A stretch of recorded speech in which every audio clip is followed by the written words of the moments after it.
Here we go with chapter number 6. We're looking at the Sicilian Alapin again, e4, c5, c3.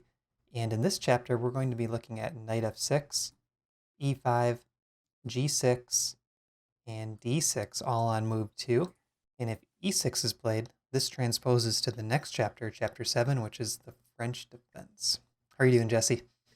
I'm doing well. I'm excited to look at another chapter of Alapin, and this is more of a grab bag of what you're going to see. So, four different move twos. Let's start with d6, shall we? So, d6, not a great move, objectively. So, we're going to play d4 right away and grab a big center. More often than not, almost every time they're going to take, we'll take back. And actually, the best move here is d5, wasting a tempo. Yeah. But no one's gonna admit defeat and play that.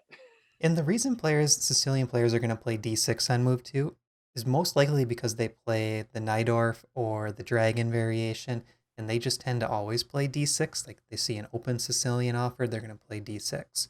So this is actually very common at the club level, and we already have a pretty nice advantage. And like Jesse said, they're not going to take the time to play d5 after already playing d6.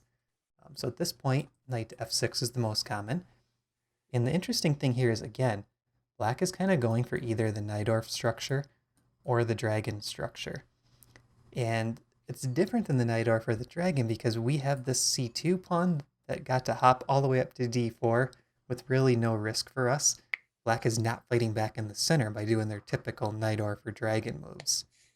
So here we're going to play knight to c3, and we have a very good variation of the mainline Sicilian. So which move should we look at here? Let's look at g6 if black goes for a dragon or a fianchetto type of line. So after g6, we don't want to do anything too crazy. Just knight f3, keep developing. Bishop g7, and here we have a bit of a strike. So we would really like to play the move e5.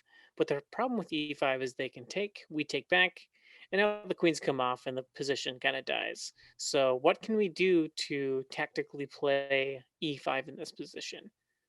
I would say, fortunately, I have my notes. Bishop to b5 check. Black What a has move! yeah, black has to block, and now we play e5, and we don't have to think about that queen trade line. Yeah. D takes e5 is most common. We take back. Now knight to g4. Notice there wasn't really any good squares for that knight because we have our c3 knight defending the central squares. Here we play bishop to f4. This pawn's now attacked twice and defended twice. And if you look at this knight that's sitting on g4, it's actually almost trapped here. If we have time to play h3, knight h6, queen c1, the knight has to move to, let's say, f5, and then we go g4. So those are kind of all ideas in the position that could potentially trap that vulnerable knight. Yeah, so you always gotta I always gotta see if there's a way to tactically get rid of this knight. Um, we won't give you the line where they fall into that, but always keep an eye out for that when the knight is kind of just dangling here on f4. So black is going to castle. We're going to force the knight back to a terrible square, h6, the only square available. And here we can actually trade off the light square bishops, trade, trade, and we can castle. And we have a wonderful position. Look at these rooks coming into life, and Stockfish actually gives us a plus 2.5 advantage here. Hard to believe, isn't it? Yeah. And our plan is we're going to bring the rooks in quickly to the middle. And we're looking at ideas like pawn to g4, pawn to b4. I'm kind of assuming that black will go for the queen trade. That's why g4 would be okay to play. And then we have ideas like knight to d5 or knight to e4. So picture the rooks in the middle, expansion on both flanks. This is kind of a common theme in sort of these endgame positions out of the Alapin, right? Queens come off.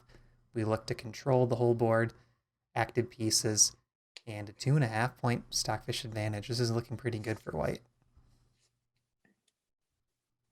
So now let's go back to move 5, and we will look at e6. So we looked at g6 last time. Now we're going to look at e6. This move is pretty passive for black, so let's just keep developing.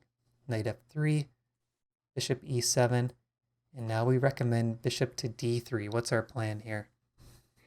Yeah, so bishop b3, we still want to have an eye on this e5 move, but there's not quite enough in the position to go for it now. But really, we just want to get castled and maybe move the queen over and maybe try to work with some kind of battery here with the queen and the bishop. So let's see how black is going to play. Um, also, dark square bishop, I see, can either be on e3 or f4, kind of depending on what black is going to do. So black can castle, will castle, reserving what we're going to do with this bishop because there's not a clear winning square yet. And black plays a6. So anytime black plays one of these like very soft rook pawn, pushing a pawn forward, you should look for if we have anything very quick. So, like, the rule in chess is if someone's playing on the flanks here, you should play in the middle. So after e6, we're recommending e5. So why is this move so strong here?